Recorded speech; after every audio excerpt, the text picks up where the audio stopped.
안녕하세요. 누가 또 제 보드판에 이렇게 낙서를 해놓고 왔더라고요. 그래서 요걸 가지고 한번 놀아볼게요. 자, 여기 분할 매수, 분할 매도라고 적혀 있잖아요. 요게 핵심이에요. 이것만 딱 보고서 3050 기준으로 3050에서 이제 더 올라가면은 매도하라 그랬지, 이 작가가. 오케이, 3050포인트 넘어갔어. 오늘 3060이니까 난 매도 다 팔아. 이게 맞나요? 아니죠. 분할 매도예요, 분할 매도. 근데 분할 매도, 분할 매수, 분할 매도를 지금 하고 계신가요? 제가 봤을 때는 아닌 것 같은데. 제가 여러분들이 어떻게 매매하는지 한번 똑같이 흉내 한번 내볼까요? 오늘 기준으로 해볼게요. 오늘 그 코스피 기준으로 한 뭐 3060 정도에서 시작을 했나요? 60에서 시작을 했어요. 근데 이제 뭐 오후장 들어가니까 좀 반등이 나올 것 같아. 3070포인트 정도까지 갔어요. 괜찮은데 분위기 좋아. 막 사람들이 막 사는 것 같아. 뭐 A라는 종목 있습니다. 내가 살 수 있는 돈이 그 100주 살 수 있어요. 자, 어떻게 하죠? 아, 이거 저가 같은데? 호가창 보고 제일 그래도 의미 있는 저가에 100주 매수. 그리고 나서 기도. 제발 가라. 제발 가라. 이거 아니세요? 그랬는데 만약에 가령 3070포인트에서 들어갔는데 지수가 좀 빠졌다. 3040포인트. 아씨, 또 물렸네. 그리고 나서 다음날 장이 시작을 했는데 또 다시 하방 마감 3020포인트. 이때부터 이제 초조하시죠. 그리고 나서 다음날 봤는데 그 조정이네. 뭐 한 2900포인트까지 떨어졌다 만약 가령. 그러면 이제 이때부터 이제 우울해지죠. 밥도 잘 안 넘어가고. 그래서 있는 돈 없는 돈 다 끌어서 살 수 있는 최대치로 다시 물타기. 근데 물을 타는데 100주를 사놨는데 뒤에 물을 50주만. 왜? 다 샀으니까 돈이 없어서. 그러면 의미 있게 평단 낮아지지도 않아요. 이 100주에 50주 타봐야. 그럼 이 상태에서 이제 진짜 이제는 좀 생존이에요. 이제 안 올라가면 큰일 나. 그래서 이때부터는 이제 막 강제 다이어트 되면서 삶의 의욕이 좀씩 없어지면서 기다려야 되죠 또. 근데 여기서 만약에 한 번 더 밀렸어. 2850포인트. 이러면 이제는 이때는 약간 그냥 갑자기 웃음. 웃으면서 저 이제 그만하려고요. 하면서 막 카페에 글 쓰시죠. 이제 뭐 물 탈 돈도 없고요. 모르겠어요. 그냥 저 될 대로 되라. 이제 그냥 관망 이렇게 하시잖아요. 그죠? 그리고 나서 가까스로 지수가 회복을 하긴 했는데 내 종목은 회복을 못했어. 남들은 다 웃고 있는데 나는 웃음이 안 나와. 강제 장투. 내가 이 매매에서 의도한 건 하나도 없어요. 전부 다 상황에 끌려서 갔죠. 이거 뭐죠? 이 무슨 매매죠 이거? 매매 기술이라고 할 수 있을까요? 아니죠. 물타기는 전략이 아니에요. 그냥 단기 대응이에요. 분할 매매와 물타기의 차이점이 뭐냐면, 자, 분할과 물타기의 차이점은, 물타기는 단기 대응이에요. 그냥 단기 대응. 그리고 분할은 전략이에요. 이 차이가 왜 생기느냐? 전략은 계획이 있던 거예요. 단기 대응은 그냥 말 그대로 대응. 계획이 없어요. 무계획. 기도만이 답 이거잖아요. 지금 계획이라는 건 뭐냐? 분할 들어갈 때부터 이미 나는 물릴 것이다라고 제가 그냥 예상을 하고 들어가라고 말씀을 보통 드리거든요. 그럼 가령 이제 똑같이 해볼게요. 3060포인트 오늘 똑같이 시작을 해볼게요. 보통 저는 최소 3번 나누라고 말씀드려요. 그리고 그 다음 스텝에 처음에 20주 샀으면 최소한 그 다음 스텝에서 이 20주보단 많아야 돼요. 두 번째 20주, 그리고 마지막에 40주, 뭐 이런 식으로 그 전보다 무조건 많아지거나 최소한 같아야 돼요, 양이. 그럼 해볼게요. 오늘 3060포인트에서 20주 샀어요. 자, 어떻게 됐죠 이제? 기도하나요? 오르면 오히려 기분이 좀 나빠지죠. 근데 내리면 오히려 기회다라고 생각이 들죠. 뭐 한 3000포인트 정도에서 한 20주 들어간다 그랬을 때. 자, 올라도 피해는 없어요, 적어도. 내리면 내 계획이에요. 이 물타기랑 차이점을 느껴지시겠어요? 그리고 만약에 올라갔어, 20주 샀는데, 그러면 상황을 봐서 차익 실현을 내버려도 되는 거죠. 우리가 단타 칠 때 종목 사놓고 올라가길 기도하잖아요. 근데 이거는 올라가도 단타를 칠 수 있는 그냥 기회가 생기는 거고, 선택사항이 생기는 거고, 내려가면 내 계획 안으로 들어오는 거예요. 올라가도 해결이 되고 내려가도 방안이 되죠. 이 차이예요. 분할과 물타기의 차이는. 이제 이 차이를 아시겠죠? 제가 항상 말씀드리잖아요. 어떤 투자든 어느 행위든 항상 주체가 돼야 된다고. 그 장이 끌려다니는 게 아니라 내 계획 안에서 그 장이 움직일 수 있도록 양방향의 가능성을 다 열어두라라고 말씀을 드렸잖아요. 그죠?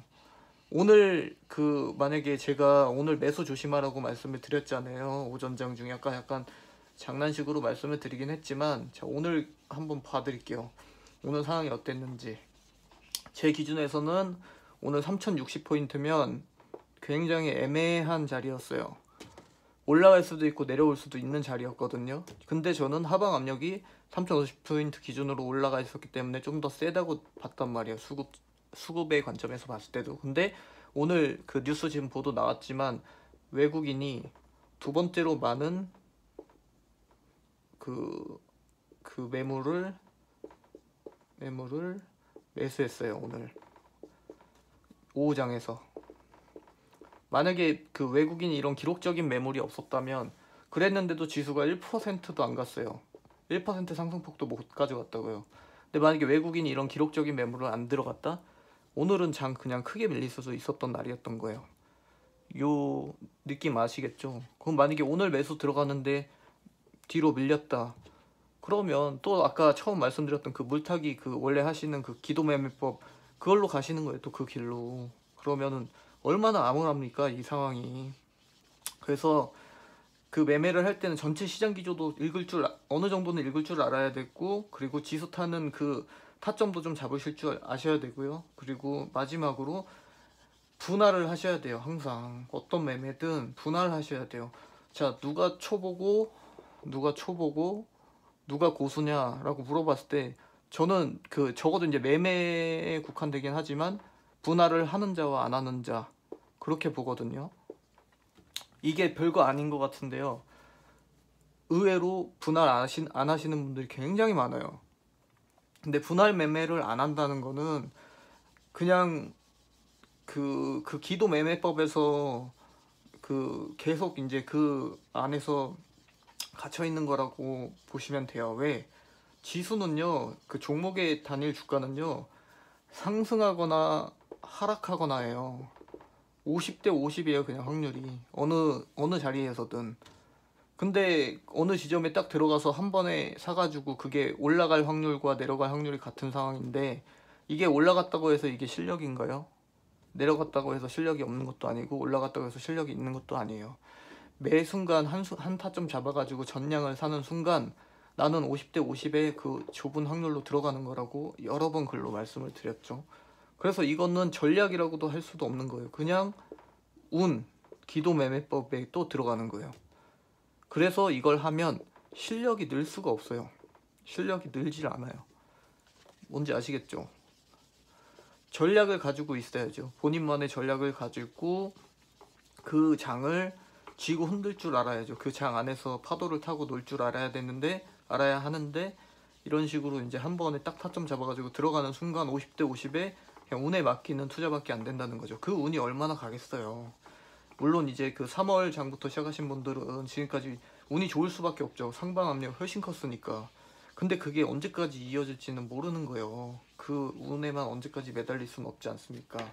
그래서 분할은 기본이에요. 진짜 아주 기본 중에 기본입니다. 뭐 어려우시면 한 요 정도로만 해주세요. 원래 이거보다 더 나누면 더 좋은데 요 정도 개념만. 이렇게 되면은 나는 3번의 기회를 갖게 되는 거예요. 한 번 사는 순간, 어느 타점에 사는 순간 뒤로 2번 더 밀릴 수 있는 기회를 부여받는 거예요. 보험을. 그리고 여기서 만약에 올라갔다. 그만 단타로 대응하시면 되는 거죠. 올라가도 방법이 서고 내려가도 방법이 서죠. 굳이 어느 타점 잡아가지고 제발 올라라 하면서 기도하는 것과 그냥 잡아놓고 올라가면 단타 내려가면 분할, 이게 얼마나 편한가요? 좋지 않나요? 이렇게 하시면. 그리고 이 분할도 마찬가지로, 분할은 일단 이건 기본이에요. 그냥 당연히 누구나 해야 되는 아주 기본적인 얘기를 지금 해드린 거고요. 그리고 조금 더 자세하게 디테일하게 말씀드릴게요. 이 분할 그 비중 조절과 그리고 들어가는 타이밍을 어떻게 잡으셔야 되냐면, 이번엔 코스닥 기준으로 해드릴게요. 950포인트다. 이때 이제 만약에 여기서 밀려서 한 900, 뭐 한 40포인트 갔다고 치죠. 그럼 이제 1차 들어가는 거예요. 한 20% 비중. 그리고 나서 여기서 이제 한 번 더 밀리는데, 여기서 이제 횡보하거나 뭐 한 900 막 38 이렇게 횡보하거나 이러면 분할을 하는 의미가 없어요. 이럴 땐 안 사고 더 빠져야지 사는 거죠. 뭐 한 900, 한 30포인트 정도 최소 들어갔을 때 사야죠. 20% 잡고, 여기서 또 밀리는 거 봐가지고 뭐 한 900, 20포인트 정도 갔다 그러면 나머지 분할 들어가는 거죠. 제가 그 하단을 한 900으로 잡아놨잖아요. 지금 요 밴드의 상단과 하단의 기준은 최근 1월 조정에 있었던 그 하단을 기준으로 잡아놓은 거예요. 한 920까지 밀렸었죠 그때 코스닥 기준으로. 그리고 상단은 정고점이에요. 정고점 기준으로 잡아놓은 거예요.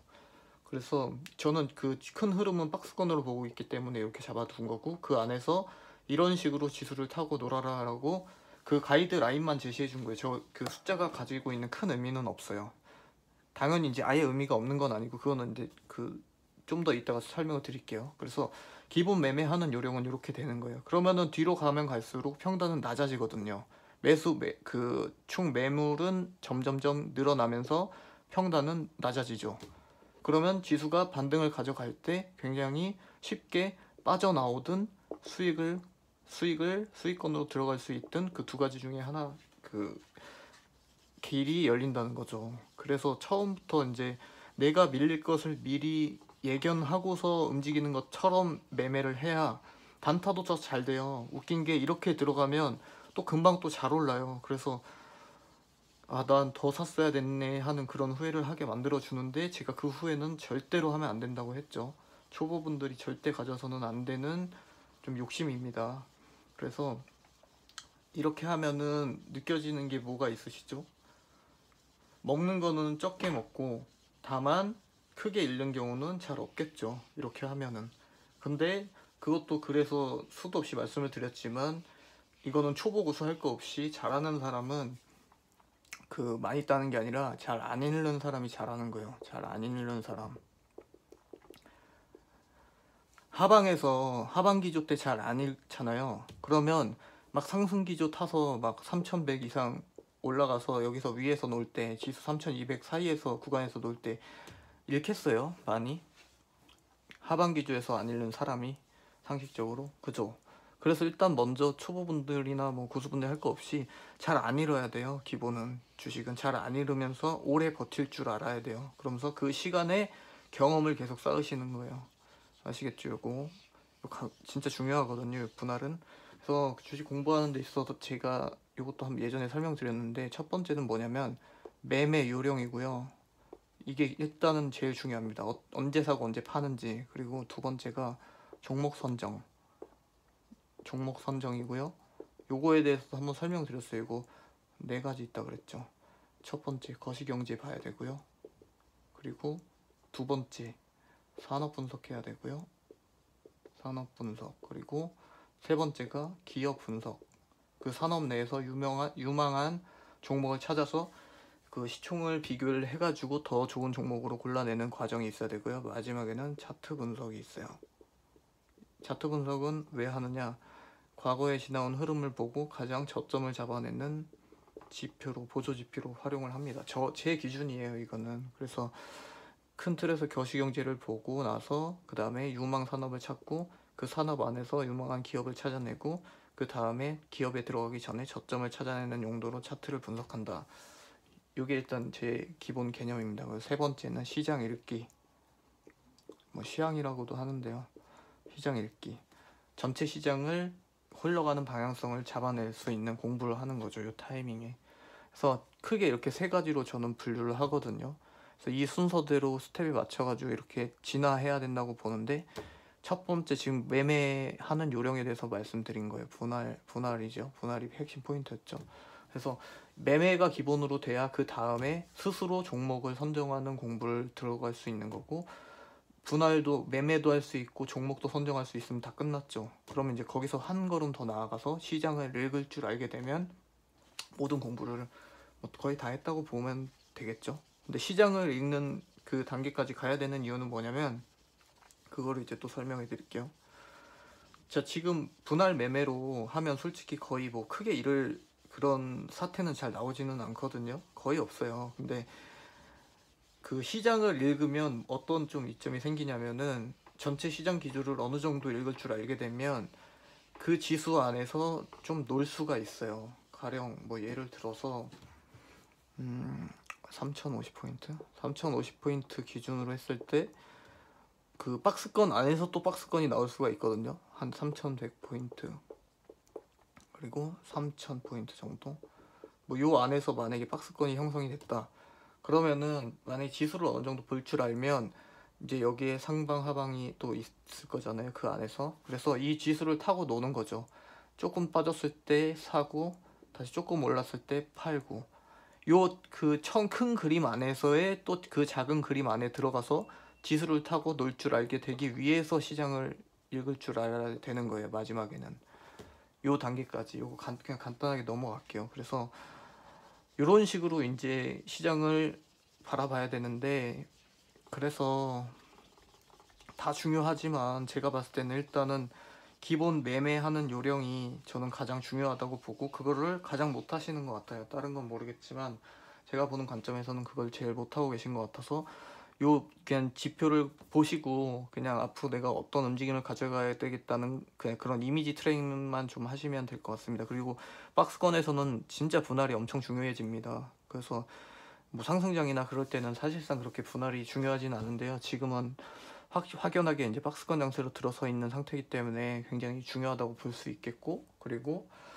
대충 이제 수급 조금만 봐드릴게요. 수급 보세요. 오늘 뉴스 지금 나온 거 보신 분들 있으시겠지만, 연기금이 포트폴리오 조정을 하고 있잖아요. 지금 국내 주식에 대해서 작년 11월에 19%까지 가지고 있던 한국 주식을 이제 16.4%였나 5%였나까지 줄인대요. 그리고 2025년에는 15%까지 낮춘다고 합니다. 그 비중을. 그래서 연말까지 이렇게 자르고요. 그래서 지금 그 11월부터 지금까지 12월 24일부터 시작됐거든요, 매도가. 그래서 그 지금까지 10조를 팔았어요. 10조. 근데 앞으로 남아있는 매도 자금이 30조로 유추가 된대요. 그러면 요거를 지금까지 기조에 맞춰서 한번 평균가를 냈을 때 연기금이 언제까지 팔 것이냐를 계산을 해보면요, 5월이 나와요. 5월. 순 매도를 계속 지속했을 경우에도. 그런데 만약에 뭐 사고 팔고 하면 더 길어질 수도 있겠죠. 일부 기관에서는 12월까지도 보더라고요, 매도 기조를. 그래서 기간의 한 축이라고 할 수 있는 연기금의 매도 기조가 지금 이렇다, 상황이 이렇다라고 이해를 하시면, 크게 기관, 개인, 외국인이지 않습니까? 그 중에서 기관의 그 향후 흐름은 매도 우위가 될 가능성이 더 높아진 거죠. 현재 상황은 그렇게 이해를 하시면 되고, 개인 봐드릴게요. 개인 같은 경우는 고객 예탁금을 보면 되는데 지금 67조에서 뭐 70조를 왔다 갔다 하고 있죠. 근데 70조에서 잘 올라가진 못해. 왜? 70조를 터치하는 순간 증권사에 룸이 한 1조 단위로 낮춰져요. 그 말은 더 이상 신용 물량을 대줄 수가 없게 되는 거예요. 그래서 더 넘어가지 못하거든요. 그래서 개인도 그 한계를 70조에서 어떻게 봤죠? 3200에서 봤잖아요. 그 한계를. 그 전고점을 돌파하지 못하고 3200 그 밴드 상단에서 꾸준히 내려왔잖아요, 지속적으로. 그래서 개인이 가지고 있는 힘의 한계점은 전 이렇게 본 거예요. 그래서 저 전고점을 저 정도로 이제 잡아둔 거고요. 개인의 힘은 뭐 개인 같은 경우는 약간 사자 우위긴 하죠. 그래서 기관과 개인이 이런 상태다. 그럼 외국인을 봐야 되는데, 국내 주식시장에서 힘이 제일 세죠. 그리고 외국인 같은 경우에는 특징이 주식을 그냥 잘해요. 잘하고 그 파생 상품, 그 선물 옵션 시장에서 잘 지질 않아요. 근데 이건 뭘 의미하냐면, 그만큼 주가지수 흐름을 굉장히 잘 본다는 거예요. 잘 본다는 것도 되지만 국내 주식의 주가 흐름을 약간 쥐락펴락하는 느낌? 잘 가지고 놀 수 있을 정도의 그런 파급력이 있다는 거예요, 외국인들은. 그래서 외국인들 같은 경우는 중립으로 보는 게 맞아요, 일단은. 근데 뭘 봐야 되느냐? 향후 흐름을 그럼 봐야 될 거 아니에요. 그럼 뭘 봐야 되느냐? 환율을 봐야 되겠죠, 환율. 왜? 11월에 저희 국내 상승장이 시작됐잖아요. 중순부터 11월부터 12월까지 지속적으로 계속 우상향했지 않습니까? 지우면서 말씀드릴게요. 그 이면에는 외국인의 달러 환율 약세에 따른 이머징 마켓으로의 자금 이동이 있었잖아요. 그래서 국내 주식으로 많이 유입이 되지 않았습니까, 그때. 그래서 다시 환율이 올라가면 어떻게 되겠습니까? 달러가 강세를 펼치면 다시 그 돈을 회수해서 미국장으로 넘기겠죠. 그러면 외국인들이 지금 우리 국내 증시가 상승장을 가져가는 데 있어서 크게 견인을 했는데 그 자금이 빠지면 당연히 국내 증시가 뒤로 밀릴 가능성이 높아지겠죠. 그래서 제가 지속적으로 환율 체크하고 그 다음에 스프레드 지수 보고 그리고 그 중국의 통화 정책을 계속 지속적으로 보는 이유가 이런 문제 때문이에요. 외국인 자금이 어떻게 흐르는지를 보기 위해서 보는 거고요. 그리고 국내에서는 외국인이 가지고 있는 뭐 그런 아킬레스건이라고 하면은 환율이라고 할 수 있겠고, 그리고 국내 주식, 우리 국내 개인 투자자들이 가지고 있는 무거운 짐이라고 하면 뭐가 있을까요? 금리겠죠. 금리가 오르면 어떻게 되죠? 주식시장에 있던 자금이 빠져나가겠죠. 그리고 또 무서운 게 부동산이죠. 부동산 정책도 좀 무거운 짐이 될 수 있고요. 그래서 환율과 금리는 지속적으로 체크를 해야 되는 거예요. 지금 개인과 외국인의 그 어떤 자금 흐름을 좀 파악하기 위해서. 요게 이제 기본 틀이라고 보실 수 있겠고, 요 금리 나온 김에 제가 요거 한 개만 딱 더 말씀드릴게요. 너무 길어지니까 제가 빨리 끝낼게요. 원래 그냥 농담 삼아서 웃으면서 하려고 했는데 이거 좀 진지한 얘기고 중요한 얘기여서 제가 웃음기를 좀 빼고 할게요, 그냥. 자, 볼게요. 지금 그리고 우리 전체 시장을 좀 말씀드릴게요. 지금 우리 뭐 어떤 장세죠? 유동성 장세죠, 지금. 유동성 장세. 유동성 장세가 왜 오죠? 처음에 경제 위기가 찾아오니까, 경제 위기가 찾아오면 제일 먼저 뭐 하죠? 금리를 낮추죠. 그리고 금리 상단을 닫아버리죠. 그래서 시장의 유동성을 확보를 시킨 다음에 국가에서 계속해서 돈을 찍어내잖아요. 그래가지고 그 자금들이 국내 주식시장으로 들어오지 않습니까? 요게 여기까지 과정을 유동성 장세, 뭐 금융 장세라고도 하거든요. 금융 장세지 않습니까? 여기까지가. 그래서 이제 이 지금 3월부터 이어졌죠. 그리고 지금 2월 진행 중. 요게 지금 유동성 장세란 말이에요. 근데 이제 여기서 그 다음 파트로 언제 넘어가느냐? 경기 회복 시점에. 경기가 회복이 되고 금리를 인상시키고 그렇게 돼서 이제 그 기업들이 소재 산업들, 특히 소재 산업들이 천천히 고개를 들어요. 그리고 그 경기가 회복이 되면서 물가가 안정을 찾고 고용이 창출되기 시작을 하죠. 이거 너무 더럽네요. 고용이 창출되기 시작을 합니다. 그러면서 기업들의 실적이 조금씩 개선이 되기 시작을 해요. 그러면은 이제 기업들의 실적이 개선되는 그 시점, 이 실적 장세가 시작이 되는 거예요. 그 시점부터 유동성 장세의 다음 파트인 실적 장세로 넘어가는 거죠. 자연스럽게. 그래서 지금 우리가 어느 단계에 와 있죠? 이 중간 정도에 와 있잖아요, 우리 지금. 그래서 제가 이제 또 다시 그 경기 회복 시점을 잡아내기 위해서 지속적으로 정책을 보죠. 정책을 계속 지속적으로 체크를 하는 이유가 요거죠. 유동성 장세에서 실적 장세로 넘어가는 그 타이밍을 잡아내기 위해서. 왜 잡아내려고 할까요, 이거? 유동성 장세에서 실적 장세로 넘어간다고 뭐가 그렇게 큰 변화가 있을까 한번 생각을 해보십시오. 제가 이거 지우는 동안. 유동성 장세는 기본적으로 국내 주식의 말 그대로 주식시장에 유동성이 풍부한 장세란 말이에요. 그러면 유동성이 풍부해지면 당연히 전체 주가지수가 올라갈 수밖에 없죠. 그럼 개별 종목의 힘도 그만큼 세지고 PER도 같이 높아질 수밖에 없겠죠. 그래서 유동성 장세가 끝나면 제일 먼저 어떤 변화가 일어나냐, PER 프리미엄이라고 그냥 인식하시면 돼요. 그 주식이 가지고 있는 프리미엄을 많이 받은 종목들 위주로 먼저 내려가겠죠. 주식시장에 돈이 풍부할 때는 실적은 기본으로 다, 실적을 바탕으로 한 가치주들은 당연히 다 올라가는 게 맞고, 실적 가치주들 말고 성장성, 대표적으로 바이오, 2차전지, 5G 이런 종목들이 있겠죠. 지금 현재 국내 주식시장에 성장성을 기반으로 한 종목들이 같이 올라간단 말이에요. 이 돈의 힘으로. 근데 이제 이 유동성이 어느 정도 빠져나간 그 자리에는 뭐가 남을까요? 실적 가치주들이 많이 남겠죠. 성장성을 반영받았던, 그러니까 실적으로 얘기를 하지 못하는 종목들이 그 성장성을 반납을 하는 거예요. 이제 그게 이제 유동성 장세와 그 실적 장세의 가장 큰 차이입니다. 실적 장세로 넘어가게 되면 기업이 실적으로 말하지 못하면 가치를 다 뺏겨버릴 수밖에 없어요.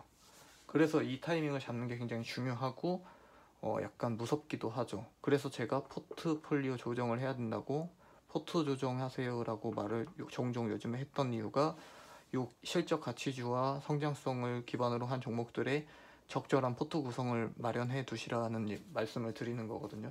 그렇다고 해서 성장성을 부여받은 모든 주식이 다 안 좋다는 건 아니에요.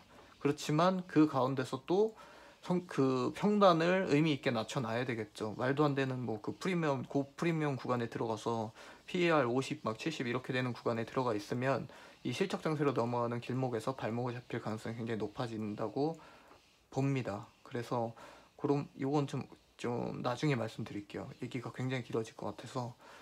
그래서 전반적으로 지금 상황을 말씀을 드렸고, 지금은 유동성 장세에서 실적 장세로 넘어가는 그 길목이다라고 보시면 되고, 현재 그 박스권에 갇혀 있죠, 우리가 다시. 그래서 박스권 상단을 코스피 기준으로 3200, 하단을 한 2900 정도로 잡아놓고, 요 구간 안에서 효율적으로 매매하시라고 요 표를, 가이드라인을 드렸던 거예요. 그래서 딱 단순하게 이 지표만 보고 3050 오케이다 매도, 2900 나 매수, 이렇게 좀 단순하게 보지 마시고 요걸 좀 구체화 하셔가지고 좀 유연하게 이렇게 탄력적으로 운영하시라고, 그냥 진짜 말 그대로 가이드라인만 제시해 드린 거니까요. 이 숫자에 너무 연연하지는 마시고 그 안에서 사고 파시되, 제가 말을 하다 보니까 오늘 가장 중요한 핵심은 분할이었던 것 같아요. 분할 매매를 꼭 하셨으면 좋겠습니다. 반드시. 그래서 50대 50의 확률의 베팅을 절대 하지 마세요. 이거 그냥 도박이에요. 실력이 아닙니다. 올라간 확률과 내려간 확률이 50%니까요. 실력이 될 수가 없고, 뭐라 그래야 될까요? 지속성을 가질 수가 없어요. 이게 매일같이 이런 도박을 하게 되면 이게 무슨 의미가 있습니까? 무슨 실력이 됩니까? 이게 적절한 분할 매매를 해가지고 자기가 세워놓은 전략 안에서 그 종목이 딱 맞아 떨어져서 수익을 가져갔을 때 그 희열을 한 번만 느껴보시고 저한테 그 다음 질문을 주세요. 그럼 제가 어떤 질문이든 다 답변을 드리겠습니다. 아시겠죠? 이거 너무 내용이 길어졌고, 좀 웃기게 재밌게 하려고 그랬는데 갑자기 진지하게 돼가지고 저도 지금 재미가 없는데요. 너무 중요한 내용이었어서 그러니까요. 좀 잘 이렇게 받아들여 주셨으면 좋겠고, 꼭 분할 매매하는 거 잘 적응을 하셔가지고 매매에서 넘어가서 그 다음 단계인 기업을 선정하는 그 과정에 대한 공부를 저랑 같이 할 수 있게 되는 날이 좀 빨리 왔으면 좋겠습니다. 기업 공부가 제일 재밌거든요. 기업 공부, 기업, 그리고 매매, 제가 3개로 말씀드렸죠. 그리고 시장 읽기 이렇게 있는데요. 제일 재밌어요. 저는 거시경제도 되게 좋아하거든요. 거시경제, 산업, 그리고 기업 분석, 차트 분석. 순서는 중요도라고 해야 되나? 먼저 봐야 되는 거는 요 순서로 가셔야 돼요. 가장 넓은 세상을 먼저 보고 그 안에 산업을 분류하고 그 안에 들어가 있는 기업을 봐서 기업이 가지고 있는 차트를 공부하는 거.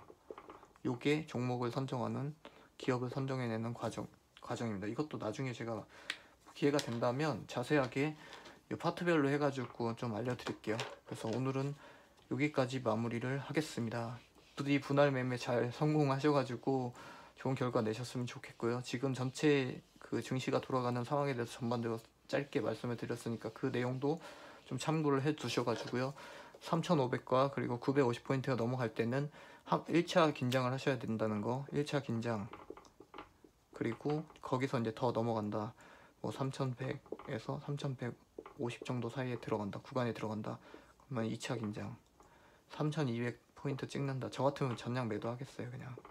그래서 요 내용 꼭 기억을 해 두시고요. 그리고 반대로 이제 하방으로 빠질 때는 같은 맥락으로 또 이해하시면 돼요. 점점점 싸질 때, 주가가 싸질 때 점점점 우리는 사야 되죠. 이거 너무 기본적인 거예요. 물건 살 때 쌀 때 사세요? 비쌀 때 사세요? 싸지면 기분이 좋으세요? 비싸지면 기분이 좋으세요?